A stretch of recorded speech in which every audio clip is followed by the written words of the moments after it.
आप दोनों एक जीता जाता उदाहरण है, जैसा कि सृष्टि कह भी रही हैं। ये जो भागीदारी है ये सुनिश्चित भारतीय जनता पार्टी ने की है, लेकिन एक बहुत बड़ा मैसेज है महिलाओं के लिए। कैसे देखते हैं इसे? पहले तो बहुत बहुत धन्यवाद, आप लोगों ने मुझे यहाँ पे न्योता दिया, और आपका डबल धन्यवाद कि आपने मुझे शगुन जैसी शख्सियत के साथ यहाँ पर आने का सौभाग्य प्राप्त करा है।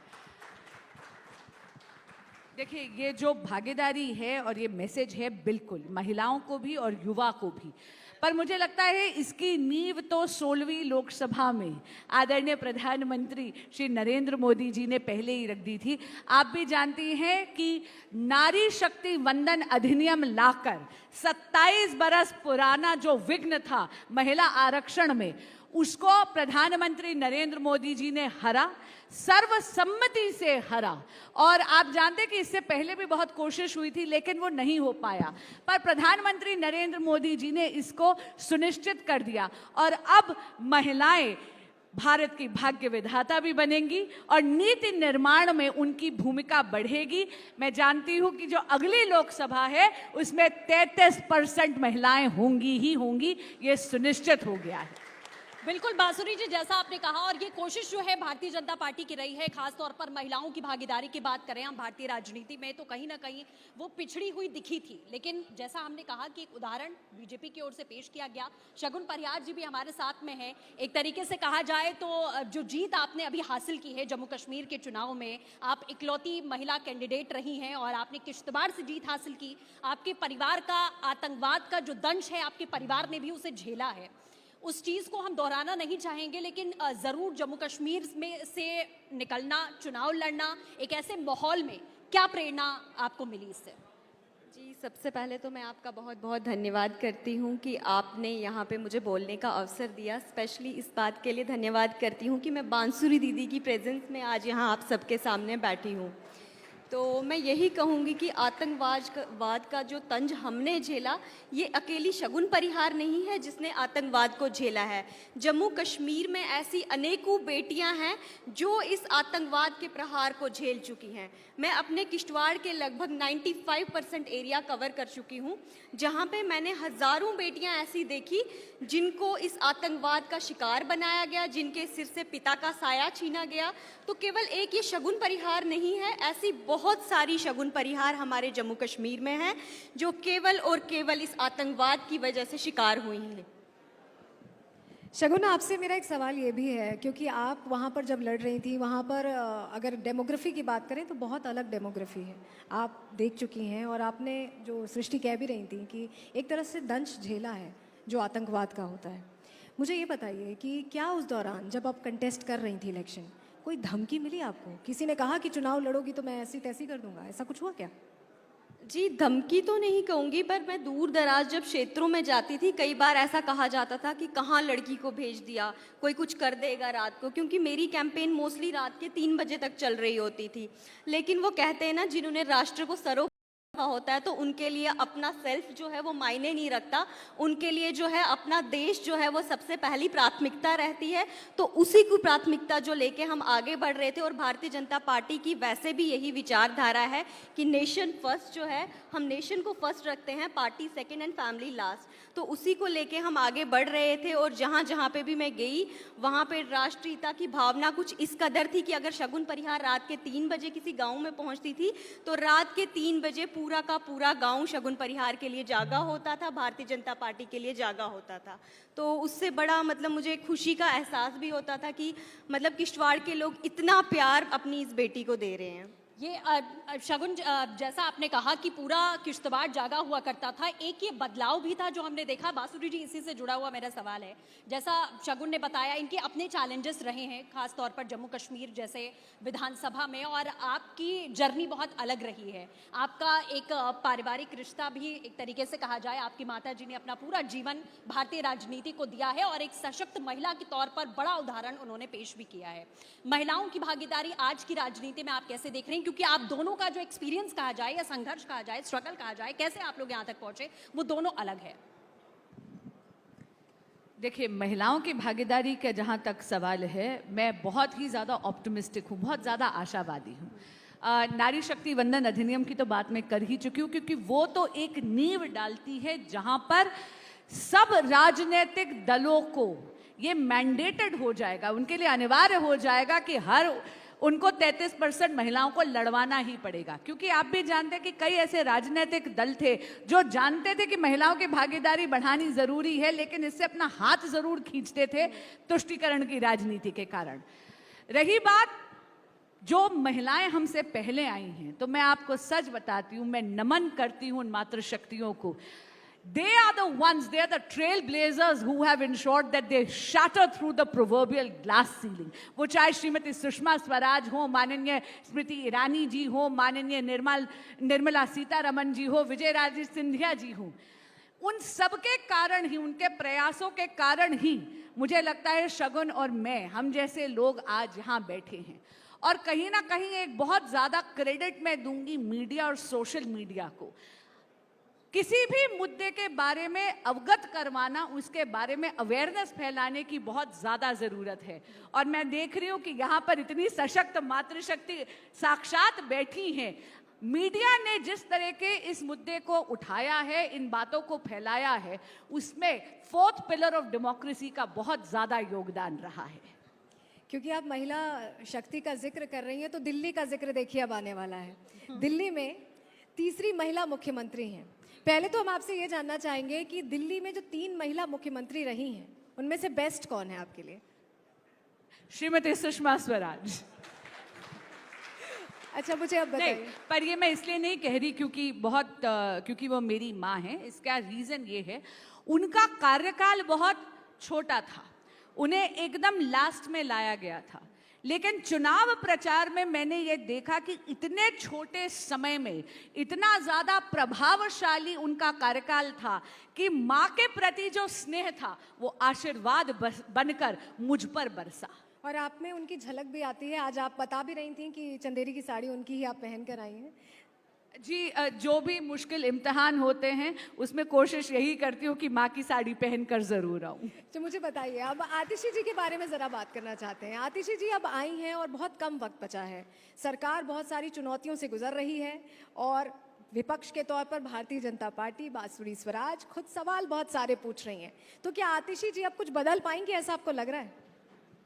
अगर नियत हो तो नियति भी बदल जाती है, पर बहुत दुख से कहना पड़ता है कि ऐसा लगता नहीं है कि माननीय मुख्यमंत्री आतिशी जी कुछ बदलना चाहती हैं। अभी 2 दिन पहले का निर्णय ले लीजिए, उन्होंने एमएलएस का जो एलईडी फंड है उसको 10 करोड़ बढ़ाकर 15 करोड़ कर दिया है। पर मैं पूछना चाहती हूँ कि क्या इससे जो एडिशनल 350 करोड़ रुपए का आर्थिक बोझ उन्होंने दिल्ली पे लाद दिया है, क्या इसका प्रावधान दिल्ली के बजट में है? जी नहीं है। 31 साल में पहली बार, और आतिशी जी तो दिल्ली की वित्त मंत्री भी हैं, 31 साल में पहली बार दिल्ली के बजट को 7,000 करोड़ रुपए के डेफिसिट में लाकर खड़ा कर दिया है। दिल्ली जल बोर्ड जो मुनाफे में था वो 73,000 करोड़ के नुकसान में आ गया है। तो मैं ये पूछना चाहती हूँ, वापस बात करती हूँ ये एमएलए एलईडी फंड की, कि भाई 350 करोड़ का ये आर्थिक बोझ आपने लाद दिया है, ये आएगा कहां से पैसा? और चुनाव से पहले ये करने की जरूरत क्या थी? अगर आप आंकड़े उखाड़ के देखें तो जो दिल्ली फाइनेंस डिपार्टमेंट है उसकी रिपोर्ट में इस निर्णय का विरोध करा गया था, उसके बावजूद उन्होंने ये निर्णय लिया है। और आप देखेंगे आम आदमी पार्टी के एमएलएज ने 10 करोड़ रुपए में से केवल 2 करोड़ रुपया पिछले साल डेवलपमेंट काम में लगाया, यानी एग्जिस्टिंग फंड का आपने केवल 20% लगाया। पर अभी भी आप चुनाव से पहले भ्रष्टाचार का एक नया आप आयाम ढूंढ रहे हैं, क्योंकि बहुत विनम्रता से कहूंगी, आम आदमी पार्टी की सरकार ने दिल्ली का पूरा पैसा प्रचार, प्रसार और भ्रष्टाचार में लगाया है। बिल्कुल, मतलब आपका साफ ये कहना है कि कुछ परिवर्तन हमें देखने को नहीं मिला। आतिशी जी ने कुर्सी संभाली या सत्ता संभाली, बात शगुन से भी हम करेंगे, लेकिन इंडी गठबंधन की भी बात कर लेते हैं, क्योंकि दिल्ली में भी हमने वो खटास, वो फूट, अभी कुछ देर पहले आतिशी जी यहाँ थी और उन्होंने साफ तौर पर यहाँ पर ये भी कहा, उनसे कांग्रेस को लेकर सवाल यहाँ पर पूछे गए, लेकिन उन्होंने साफ तौर पर कहा कि आने वाले समय में अगर संविधान की रक्षा करने का हमें मौका मिलेगा, हमें लगेगा संविधान खतरे में है, तो हम उन पार्टियों के साथ मिलेंगे जो हमारे सामने चुनाव भी लड़ रही हैं। शगुन से भी मेरा इसी से जुड़ा सवाल है। शगुन, साथ में कांग्रेस और एनसी ने चुनाव लड़ा, लेकिन जब सरकार बनाने की बात आई तो कांग्रेस ने कहा समर्थन बाहर से करेंगे। क्या उमर अब्दुल्ला समझ गए कि कांग्रेस से दोस्ती बाहर से अच्छी है? जी बिल्कुल, मुझे तो ये दिख भी गया, वहाँ पे हमारी कांग्रेस की तो सीटें आई ही नहीं हमारे जम्मू कश्मीर में, और भाजपा का वोट परसेंटेज जो है वो पार्टियों में सबसे अधिक है। जबकि सरकार जो है बेशक नेशनल कॉन्फ्रेंस की बन रही है, और इस बार का चुनाव जो है, पहले के चुनाव जो होते थे उसमें हम लोग पॉलिटिकल ये चुनाव को जो बाइकआउट की पॉलिसी चलती थी, जबकि इस बार का जो चुनाव था सबने बढ़ चढ़ के हिस्सा लिया। इवन किश्तवाड़ की ही बात करूँ तो वहाँ का वोटिंग परसेंटेज जो इस बार का था वो 78% था। तो इस बार एक पॉलिटिकल कंपटीशन था, जबकि पहले जो है वो पॉलिटिक्स को लोग बाइकआउट करते थे, चुनाव को बाइकआउट करते थे, अलगाववाद को अपनाते थे। तो इसका पूरा श्रेय जो है वो भारतीय जनता पार्टी को जाता है कि इस बार का चुनाव इतना शांतिपूर्ण माहौल से हुआ, और आगे भी जो है हम लोग जो है वो शांति से काम करेंगे, हम लोग इस चीज़ को लेके आगे बढ़ेंगे। चलिए, आप बता रही हैं इस चीज़ को लेकर आप आगे बढ़ रही हैं, लेकिन जो सवाल सृष्टि ने पूछा था कश्मीर के कंटेक्स्ट में, मैं दिल्ली के कंटेक्स्ट में आपसे पूछना चाहती हूँ। ये कहीं साथ आ जाते हैं, कहीं बिछड़ जाते हैं, कहीं इतनी गहरी दोस्ती हो जाती है कि मिल बांट के काम होता है, कहीं अलग अलग थालियाँ लग जाती हैं। तो ये दिल्ली में जो फॉर्मूला है यहाँ तो सेट नहीं होने वाला, जैसे पंजाब का हाल हुआ था। राजनीतिक स्वार्थ के लिए और सत्ता के मोह के लिए चोर चोर मौसेरे भाई बन जाते हैं। और जैसे ही लोकसभा चुनाव समाप्त हुए तो आप सबने देखा होगा, माननीय विधायक सोमनाथ भारती जी ने जो वीडियो जारी करी थी, जहां पे उन्होंने हर प्रकार का आरोप कांग्रेस के ही अपने अलायंस पार्टनर पर ही लगाया था। लेकिन इनके अलायंस से बस एक ही बात है जो बहुत ज्यादा दुर्भाग्यपूर्ण है, ये हमेशा अपने सत्ता के मोह और राजनीतिक स्वार्थ के कारण गठबंधन धर्म निभाते निभाते राष्ट्र धर्म और राष्ट्रहित दोनों की बलि चढ़ा देते हैं। बासुरी जी, अरविंद केजरीवाल के जेल जाने के बाद में एक तरीके से देखा गया कि आम आदमी पार्टी ने, आपने देखा कि कैसे सड़कों पर उतरकर प्रदर्शन किए, सवाल उठाए और एक तरीके से आरोप भी लगाए कि कैसे ईडी, सीबीआई, इन तमाम एजेंसियों का दुरुपयोग किया गया। बीजेपी लगातार उन पर रेवड़ी बांटने का, भ्रष्टाचार करने का, सिर्फ सत्ता का दुरुपयोग करने का आरोप लगाती रही है। लेकिन आम आदमी पार्टी ये भी कहती रही है, आप भी बांटिए, हम आपका साथ देंगे। जहां तक माननीय केजरीवाल जी की जेल जाने की बात है, उसमें भाजपा का कोई रोल नहीं है। ईडी और सीबीआई दोनों अपनी जांच कर रही थी, वो इंडिपेंडेंट इन्वेस्टिगेटिंग एजेंसीज हैं, और माननीय केजरीवाल जी को जेल में रखने का फैसला इस देश की विभिन्न कचहरियों का था। मैं हमेशा कहती हूँ कि भाई आम आदमी पार्टी का भरोसा चाहे भाजपा पे ना हो, इस देश की न्याय प्रणाली पे तो है। तो उसी में अगर आप देखें, दिल्ली हाई कोर्ट का ऑर्डर वो आज भी सुरक्षित है, क्योंकि that order is not been disturbed by the honourable supreme court of India. उसमें क्या बोला गया है, 90 से 100 करोड़ रुपए के किकबैक्स गोवा चुनाव के लिए उस पैसे का अवैध रूप से इस्तेमाल करा गया था माननीय केजरीवाल जी द्वारा, आम आदमी पार्टी द्वारा, आम आदमी पार्टी की गतिविधियों के लिए 90 से 100 करोड़ रुपए के किकबैक्स लेने का आरोप है। और ये बात कोई छोटी मोटी बात नहीं है, इस देश की कचहरियां कहती हैं, और इसीलिए उनको जेल में इतने दिन तक रखा गया। जो उनको बेल भी मिली है वो एक टेक्निकलिटी पे मिली है, मेरिट्स पे अभी भी वो ऑर्डर्स बरकरार हैं। चलिए, ये बड़ी बात कही है आपने, मेरिट्स पर ऑर्डर बरकरार है, और मुझे लगता है इस पर रिएक्शन भी आगे आएगा। आपने एक तरह से बड़ी खबर दे दी है आम आदमी पार्टी के लिए। लेकिन शगुन जी, आपसे मेरा अगला सवाल ये, क्योंकि आप जम्मू कश्मीर से हैं, 370 को लेकर जब बड़ा फैसला लिया गया, बहुत हो हल्ला मचा। बासुरी जी ने भी देखा, इंडी गठबंधन के तमाम चेहरे बड़ी बड़ी बातें करते दिखाई दिए। लेकिन क्योंकि आप वहाँ रही हैं, आपने करीब से देखा है, और फिर से हम कहेंगे कि आतंकवाद से 2-4 किस्से होना कहते हैं, वो आप जानती हैं, आप बातें नहीं कर रही हैं, आपने महसूस किया है उस खौफ को, उस डर को, उस माहौल को। तो जब से 370 हटा, एक विधायक के तौर पर नहीं, एक महिला के तौर पर, एक लड़की के तौर पर जो जम्मू कश्मीर की है, वो क्या सोचती है?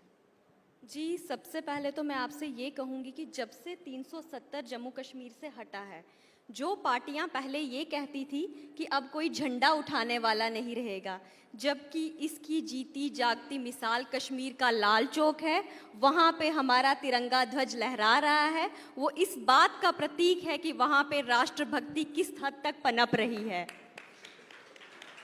और आपको मैं किश्तवाड़ का कहना चाहूँगी कि किश्तवाड़ में भी कुलीद चौक में हमारा तिरंगा जो लहरा रहा है वो भी इस बात का प्रतीक है कि वहाँ पे राष्ट्रीयता की भावना किस हद तक बढ़ चुकी है। जहाँ पहले दंगे होते थे, फसाद होते थे, इलेक्शन आने वाला होता था तो किसी ना किसी को मार दिया जाता था, शहीद कर दिया जाता था। मतलब पॉलिटिक्स जो चल रही थी ना वो शहीदों के नाम पे चल रही थी। लेकिन इस बार का चुनाव इस बात का प्रतीक है कि वहाँ पे कैसा माहौल है, कितनी शांति है, जिसकी पूरी नज़र जो सिर्फ हमारा देश नहीं देख रहा था, जम्मू कश्मीर का चुनाव पूरा विदेश देख रहा था कि शांतिपूर्ण तरीके से चुनाव हुआ, भारी मतों में मतदान हुआ। शायद ये 370 हटने के बाद ही संभव था, तभी भारतीय जनता पार्टी ने 370 को 5 अगस्त को हटा दिया, जो कि जम्मू कश्मीर के लिए एक कलंक था। अब शगुन, इसी से जुड़ा मेरा सवाल है, 370 के बाद में कश्मीर कैसे बदला है आपसे बेहतर कोई नहीं बता सकता। हम सभी भी जाते हैं, वो तस्वीर देखते हैं, महसूस कर पाते हैं वहाँ की हवा में। लेकिन जो अब पार्टी वहाँ है, जो मुख्यमंत्री हैं उमर अब्दुल्ला, वो 370 की वापसी की लगातार वो हिमायत करते हैं कि 370 वापस आना चाहिए, आर्टिकल हमारा वापस आना चाहिए। लगातार जनता के बीच में भी उन्होंने यही बात कही। लेकिन एक नरम रुख उमर अब्दुल्ला का देखा गया केंद्र सरकार के प्रति कि केंद्र से तालमेल तो बनाकर चलना पड़ेगा। क्या ये 370 का जो मुद्दा है वो अब पूरी तरह खत्म होने वाला है? जी बिल्कुल, क्योंकि 370 लोकसभा से पास हुआ है, राज्यसभा से पास हुआ है, उसके बाद उस पे सुप्रीम कोर्ट की मोहर लगी है। तो अगर वो 370 के नाम पे वोट मांग रहे हैं या उन्होंने जो भी 370 के नाम पे किया, वो सिर्फ और सिर्फ कश्मीर की भोली भाली जनता को बेवकूफ़, जो वो पहले भी बनाते थे और आज भी वो वहाँ पे लोगों को बेवकूफ़ बना रहे हैं, जबकि वो अच्छे तरीके से जानते हैं कि 370 वापस लाने वाली कोई बात यहाँ पे संभव है ही नहीं। चलिए, अब हमने बहुत सारी गंभीर बातें कर ली, क्योंकि अब हमारे साथ दो ऐसे चेहरे हैं जो जिनके मन में जो होता है वो तुरंत बोलते हैं। तो एक रैपिड फायर राउंड अब हम यहाँ खेलेंगे। फटाफट से कुछ नेताओं के नाम मैं लूंगी, बांसुरी जी आपसे भी और शगुन जी आपसे भी। सृष्टि आपसे पूछेंगी, मैं बांसुरी जी से पूछूंगी। बांसुरी जी, आप ही से शुरुआत करते हैं। नहीं, शगुन से शुरू करिए। चलिए सृष्टि, छोटी है ये मुझसे। शगुन उमर अब्दुल्ला की बात कर रहे थे, उमर अब्दुल्ला का नाम सुन के क्या आता है दिमाग में? कंफ्यूज्ड। बांसुरी जी, अरविंद केजरीवाल। फर्जीवाल। महबूबा मुफ्ती। वो बस झंडे के ही नाम पे राजनीति खेलती रहती हैं हमेशा। फुस। राहुल गांधी। बांसुरी जी। एक ही शब्द में बोलूं या एक सेंटेंस? नहीं, आप बोल सकती हैं, एक सेंटेंस बोल मौन व्रत रखने की आवश्यकता है। फारूक अब्दुल्ला। सकती हैं। बड़ी बात है ये। डांसर। डांसर क्यों? हर टाइम डांस ही करते रहते हैं, जब देखो तब। बांसुरी जी, मनीष सिसोदिया। भारत की राजधानी को पाठशाला की जगह मधुशाला बनाने वाले। शगुन, थोड़ा कश्मीर से भी बाहर निकलते, प्रियंका गांधी का नाम सुनती हैं तो क्या आता है दिमाग में? ढोंगी। बांसुरी जी, युवा नेताओं की क्योंकि हम बात कर रहे हैं, अखिलेश यादव। लाल रंग बहुत सूट करता है। योगी आदित्यनाथ। उनकी तो मैं खुद इतनी बड़ी भक्त हूँ। नरेंद्र मोदी। एक ऐसे प्रधानमंत्री जिन्होंने परिभाषा बदल के रख दी प्रधानमंत्री की, देश के प्रधान सेवक बन गए हैं, इसलिए हमेशा इतिहास याद रखेगा। चलिए, अब इसी के साथ एक, क्योंकि आप अध्यात्म से बहुत जुड़ी हुई हैं और जब शिव तांडव स्रोत की बात आती है तो आपकी वो ध्वनि मेरे कानों में गूंजती है। तो मैं चाहूंगी कि यहाँ जो लोग बैठे हैं, जरा माहौल को थोड़ा आध्यात्मिक कर दिया जाए। मेरी ऐसी रिक्वेस्ट है आपसे। ठीक है, लेकिन उसके लिए पहले अपने शूज उतारूंगी और आप लोगों को मेरे साथ जयकारा लगाना पड़ेगा। नमो पार्वती पतयः हर हर महादेव। जटाटवी गलज्जलः प्रवाह पावितस्थले गले अवलंब्य लंबितां भुजंग तुंग मालिकां डमड डमड डमड डमड निनाद वड्डमरवयं चकार चंड तांडवं तनोतु न शिवे शिवम। जटाकटाह संभ्रमा भ्रमण निलिम्प निर्झरी विलोल वीची वल्लरी विराजमान मूर्धनि धगत धगत धगत जवल्ललाट पट्ट पावके किशोर चंद्रशेखरे रति प्रतीक्षणम ममः। धरा धरेन्द्र नंदिनी विलास बंधु बंधुरा स्फूर्तिगंत संतति प्रमोद मान मानसे कृपा कृपा कटाक्ष धोरणी निरुद्ध धुर्धरापदी क्वची दिगंबरे मनो विनोद मेतु वस्तुनि क्वची दिगंबरे मनो विनोद मेतु वस्तुनि क्वची दिगंबरे मनो विनोद मेतु वस्तुनि नमो पार्वती पतयः हर हर महादेव। ये जो ये 16 पद हैं जी ये 16 पद मुझे मेरी माँ श्रीमती सुषमा स्वराज ने तब रटवाए थे जब मैं 5 बरस की थी। क्या तो बात ये है। एक अलग रंग भी है जो आपने यहाँ पर दिखाया है। फिलहाल समय की थोड़ी कमी है, आप दोनों से बातचीत करके चर्चा करके बहुत अच्छा लगा। बहुत शुक्रिया हमारे साथ जुड़ने के लिए। बहुत शुक्रिया। So much.